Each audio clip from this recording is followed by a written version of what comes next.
Hello everyone. Today we are going to be covering the basics of Microsoft Word in this lesson. So in order for us to get started, we're going to scroll down here and you will see a icon with the letter W on it. That is the Microsoft Word icon, so we are going to go ahead and click that. Now once you click Microsoft Word, the page that shows up is going to display all the different options that Microsoft Word offers to people. You have a blank document, which is how you would start a brand new paper. There is a Welcome to Word, which is a tour and a tutorial to show you how to use Microsoft Word. There is a Notes section, a Calendar section, a Resume section with different types of options for cover letters and for resume designs that is very useful. There is also a list option.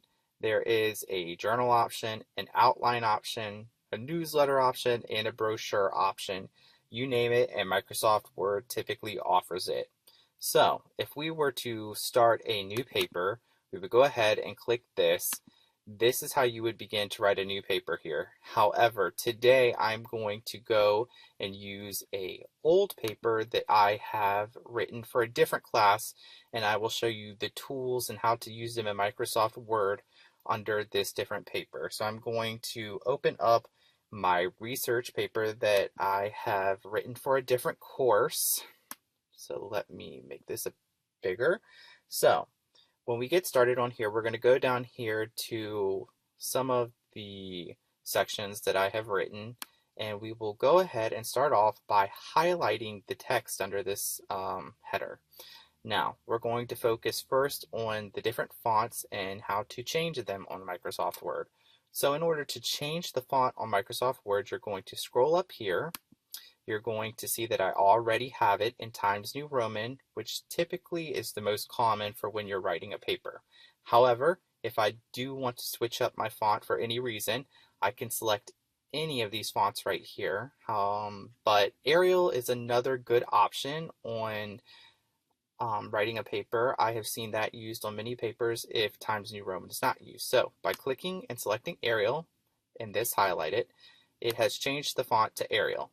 Now, if we want to change the actual size of the font, what we will do is go up here. You will see a list of numbers. Right now, it is on font size 12, and 12 seems to be the most used size for font when it comes to writing a research paper for a course. However, if I want to make it smaller text, I can change it down to a size 9. If I want to make it bigger, let's say to size 14, we can select 14 and the highlighted text will switch over to size 14. But we are going to switch it back to 12 because that is the most common. Now, when writing a research paper, you also may note that you have different headers and different subcategories that you're using.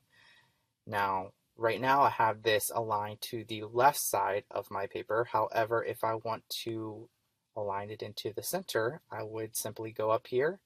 I would select the icon with all of these lines that shows where you want to align the text. I will select center, and the title, the subtitle will go to the center. If I want to move it over here to the right, I will simply click the header icon for it to be moved to the right.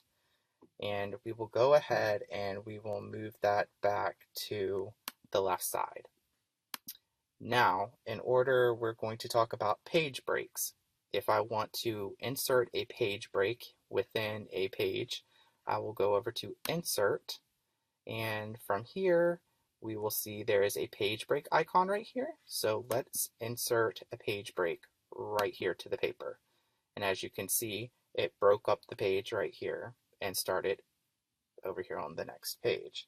Now, if you are having trouble reading the actual paper itself and you want to zoom in, you can go up here and you can select the zoom. Right now I'm on 125%, which is pretty good with me. However, if you want to make the size of the Microsoft Word paper that you're working on bigger, you will select a bigger percentage, and as you can see, it made the page bigger. If you want to make it smaller, you will simply go down to zoom, and we could go back down to 100%. That time it divided it up into 4 pages. If you want to go down to the zoom again, we will go down to 125% again, and it will take us back down to where we were before. Now, if you want to insert a header, which is typically done for most research papers, you would go up to Insert, and we would go over here to the header icon right there, and we have different options for how many columns you want in your header, but we will go to for a simple header. So we would type in running head research paper, and we will close it out, and it will insert it right here. Of course, I already had a header on my paper though, but that is how you would enter a new one. As far as how to operate the margins of Microsoft Word, you would go to Layout. There is the margins icon, which is the very first icon to your left. When you click the Layout button, you would simply select the margin layout. You have the option of a 1-inch margin all the way around your research paper. That is what is typically used for a research paper. However, if we wanted to make narrow margins, we would click narrow margins. We can also make it moderate, which is 1 inch all the way around, and then 0.75 on the left and right side. Or we can make wide margins by selecting that, but we will go back to a normal 1 inch, which I already had set for this research paper. Now, if we want to go to a columns section, you can use columns if you are, for example, making a brochure or a news article. I have it, of course, on one column here, all the way down the entire paper. However, if I wanted to break it down to two, it would break it down, as you can see, to 2 columns for the pages. One column there, one column there. This is especially helpful if you're making a news article, if you're trying to create a tri-fold brochure. This column option makes it very resourceful. So we will return back to a normal 1-column paper. Now, let's revert back to the home button, and we will address if you want to italicize, say you're using the name of a book or an article. Let's say District-Wide School Philosophy was the title of a book. We would italicize it underneath the font section by clicking the I. You will note that the font of it changed to an italicized font. So we will return that back to a normal font because that is not the name of a book. Now, if you want to use the highlighting tool, this is one of my favorite aspects of Microsoft Word when I'm using a presentation or I'm using a note card, something that I know that needs to stick out to me. You will click this little highlighter marker here. I have it set to yellow right now, and it will highlight that section where if you're doing a presentation and you need to make sure that you include that as a bulleted point or a bold point within your presentation to note, I use the highlight tool, or I find this really, really helpful when I'm creating like a study guide for an exam. The highlight tool is something that I use quite a bit. Now, as far as the different font color goes, you are able to change the font color of a text by simply going up here.